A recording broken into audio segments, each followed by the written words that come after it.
Author अपने college के दिनों में लॉस एंजलिस की एक होटल में वेलेट का काम करते थे। एक दिन वहां पर एक गेस्ट आता है जो कि वहां का रेगुलर कस्टमर था। उसने 20 की उम्र में ही वाईफाई राउटर में की कंपोनेंट डिजाइन करके उसे पेटेंट कराया था और उसने अपनी यंग एज में ही काफी कंपनियों को स्टार्ट करके बाद में उन्हें बेच दिया। लेकिन ऑथर कहते हैं कि वो पैसों को अर्न करना तो जानता था, लेकिन पैसों को अर्न करने के बाद उसके साथ बिहेव कैसे करना है वो ये नहीं जानता था। इसीलिए वो कहीं पर भी जाता तो अपने साथ हजारों लाखों रुपए कैश में रखता था, जिससे कि वो लोगों को ये दिखा सके कि उसके पास बहुत सारा पैसा है। एक दिन वो उस होटल में दोबारा जाता है और वेटर को बुलाता है और उसे कुछ नोट देता है और कहता है कि जाओ और पास वाली दुकान से कुछ सोने के सिक्के लेके आ जाओ। और जब वो वेटर उन कॉइन्स को लाकर उसे देता है तो वो उन कॉइन्स को अपने दोस्तों के साथ मिलकर समुद्र में ऐसे फेंकता है जैसे वो कोई कॉइन्स नहीं पत्थर हो।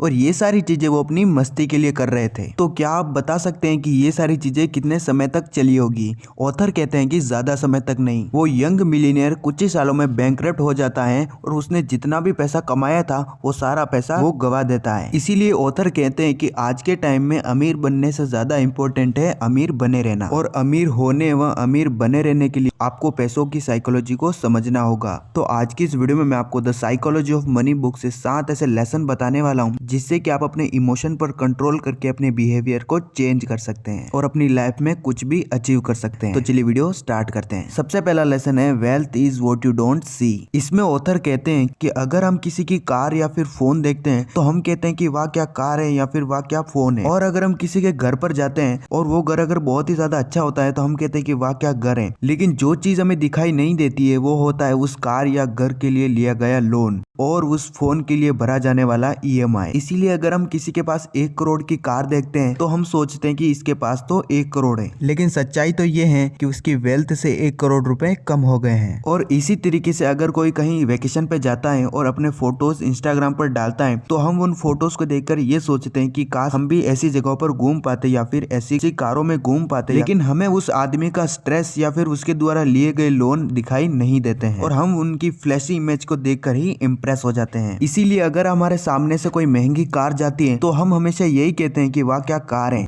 लेकिन हम ये कभी नहीं कहते कि वाह क्या आदमी। इसीलिए एक्चुअल वेल्थ वो नहीं होती है जो आपको दिखाई देती है, बल्कि एक्चुअल वेल्थ वो होती है जिससे कि हम आजादी की जिंदगी जी सके। क्योंकि अगर आप भले ही कितना ही पैसा कमा लो, लेकिन अगर आप उन पैसों को एंजॉय नहीं कर रहे हो और अपना टाइम बेच के पैसा कमा रहे हो तो इन पैसों का कोई भी मतलब नहीं है। सेकंड लेसन है getting wealthy versus staying wealthy. Author कहते हैं कि अमीर होने के कई सारे तरीके हैं, लेकिन गरीब होने का सिर्फ एक ही तरीका है कि पैसों को सही तरीके से मैनेज नहीं करना। और दुनिया के जितने भी अमीर लोग हैं उनमें से 90% से भी ज्यादा अमीर लोग सेल्फ मेड है, मतलब वो खुद से अमीर बने हैं। लेकिन दुनिया में जितने भी लोगों को लॉटरी लगती है उनमें से 70% से ज्यादा लोग 10 सालों में बैंकरप्ट हो जाते हैं। और इसके लिए हम वॉरेन बफेट का एग्जांपल ले सकते हैं। उन्होंने 10 साल की उम्र से ही इन्वेस्टिंग स्टार्ट कर दी थी और अभी उनकी नेटवर्थ 100 बिलियन से भी ज्यादा है, जो कि इंडियन करेंसी में 10 लाख करोड़ से भी ज्यादा होते हैं। और उन्होंने अपनी 99% से भी ज्यादा वेल्थ अपने 50th बर्थडे के बाद बिल्ड की है। इसीलिए जो हमने शुरुआत में एग्जांपल लिया था कि वो जो टेक्नोलॉजी एग्जीक्यूटिव था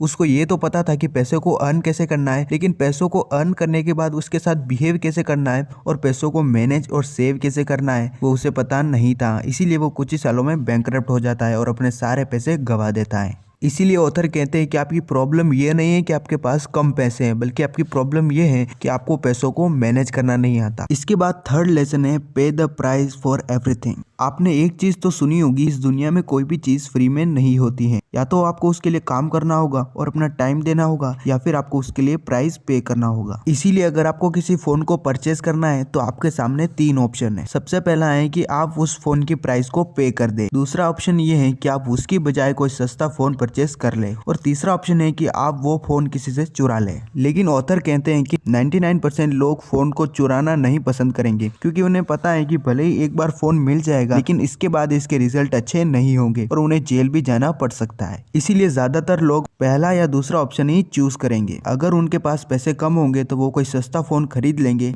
लेकिन चोरी करने वाला ऑप्शन चूज नहीं करेंगे, क्योंकि उन्हें पता है कि इसके लॉन्ग टर्म रिजल्ट अच्छे नहीं हैं। इसलिए ऑथर कहते हैं कि अगर आप स्टॉक मार्केट से अपनी वेल्थ बिल्ड करना चाहते हो तो सबसे पहले आपको उसके लिए नॉलेज लेना होगा और उसके बारे में जानना होगा कि कैसे स्टॉक मार्केट काम करता है और कैसे हम अच्छी कंपनीज ढूंढ सकते हैं और उनमें पैसा इन्वेस्ट कर सकते हैं। और जब आप ये करते हो तो आपको इससे बहुत ही अच्छा रिटर्न मिलता है और आप अपनी वेल्थ को बिल्ड कर लेते हो। लेकिन कई सारे लोग अपने पैसों को फिक्स डिपॉजिट या फिर किसी ऐसे गारंटीड इनकम प्लान में इन्वेस्ट करते हैं जिससे कि उनको ज्यादा रिटर्न्स नहीं मिलते हैं, और नॉलेज ना लेने की वजह से वो यहाँ पर कम रिटर्न्स के साथ अपना पैसा पे करते हैं। और मैक्सिमम लोग यही चूज करते हैं और अपना पैसा किसी सेफ जगह पर इन्वेस्ट करते हैं। और इसके लिए ऑथर कहते हैं कि किसी ऐसी जगह पर पैसा इन्वेस्ट करना जहाँ पर आपका पैसा जल्दी ग्रो नहीं होता है या फिर आपको उससे ज्यादा रिटर्न्स नहीं मिलता है, तो ये ऑप्शन फोन चुराने जैसा है। और हम ऐसी चीजों पर ज्यादा खर्चा करते हैं जैसे कि घर, कार या फिर फोन, क्योंकि इन सब चीजों के रिजल्ट हमें इंस्टेंट दिखाई देते हैं। लेकिन हम सेविंग या फिर इन्वेस्टिंग पर इतना ध्यान नहीं देते हैं क्योंकि हमें इसके रिजल्ट क्लियरली दिखाई नहीं देते हैं, जैसे कि चोर को फोन चुराने के रिजल्ट दिखाई नहीं देते हैं। इसके बाद फोर्थ लेसन है नेवर इनफ। इसमें आपको ये पता होना चाहिए कि इनफ क्या है और आपको कब रुकना है। जब आप अपनी इन्वेस्टिंग से अच्छे खासे रिटर्न जनरेट करने लग जाते हो और आपकी अच्छी खासी सेविंग होती है,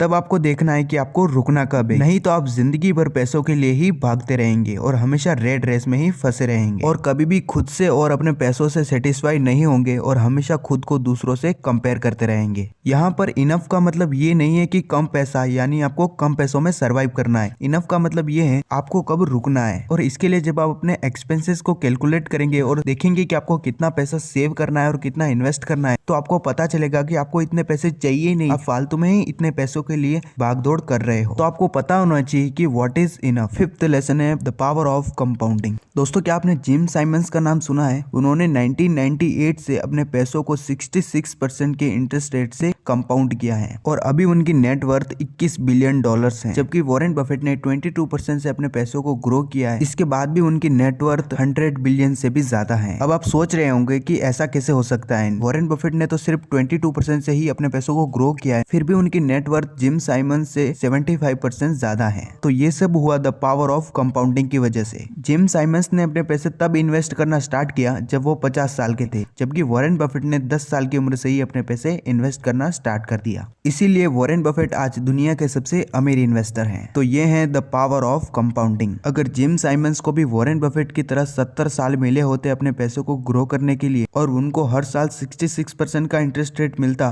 तो आज उनकी नेटवर्थ इतनी होती कि हम सोच भी नहीं सकते। सिक्स्थ लेसन है सेव मनी। हम बचपन से ये सीखते आए हैं कि इनकम माइनस एक्सपेंसेस बराबर जो भी बचता है वो होता है सेविंग। लेकिन ऑथर कहते हैं कि जो चीजें हमारी नीड्स होती हैं वही हमारे एक्सपेंसेस होते हैं, जैसे कि घर का rent, mobile recharge, electricity bill, ये सारी हमारी बेसिक नीड्स जिसे फुलफिल करने के लिए हमें पैसा खर्च करना ही पड़ता है। बाकी जो भी चीजें हैं जैसे कि नया फोन, नए जूते और नई कार, ऑथर इन सबको ईगो कहते हैं, क्योंकि ये चीजें हमारी नीड्स नहीं, हमारे वांट्स होते हैं और ये सारी चीजें हम दूसरों को दिखाने व शो ऑफ करने के लिए ही खरीदते हैं। इसीलिए ऑथर कहते हैं कि आपको पहले डिसाइड करना है कि आपको कितने पैसे सेव करना है, उसके बाद आपको अपने पैसों को सेव करना है। इसके बाद 7th लेसन है डिसाइड योर गोल। इसमें ऑथर कहते हैं कि जब आप ये सारे स्टेप्स फॉलो करते हो उसके बाद आपको डिसाइड करना है कि आपका गोल क्या है और आपको डिसाइड करना है कि आपको कहां पर पहुंचना है। अगर आप अपना गोल डिसाइड नहीं करोगे तो आप हमेशा दौड़ते ही रहोगे और अगर आप पैसा कमा भी लोगे तो भी आप सोचोगे कि मुझे और भी ज्यादा पैसा कमाना है। तो इसीलिए ऑथर कहते हैं कि आपको अपना गोल डिसाइड करना है। तो ये थे 7 लेसन इस book the psychology of money से। और अगर आपको वीडियो अच्छी लगी तो वीडियो को लाइक, शेयर और हमारे चैनल को सब्सक्राइब करें और हमें सपोर्ट करें ताकि हम आपके लिए ऐसे ही वीडियोस लाते रहें। और अगर आप किसी पर्टिकुलर बुक या टॉपिक के बारे में वीडियो चाहते हैं तो आप मुझे नीचे कमेंट सेक्शन में बता सकते हैं। बाय।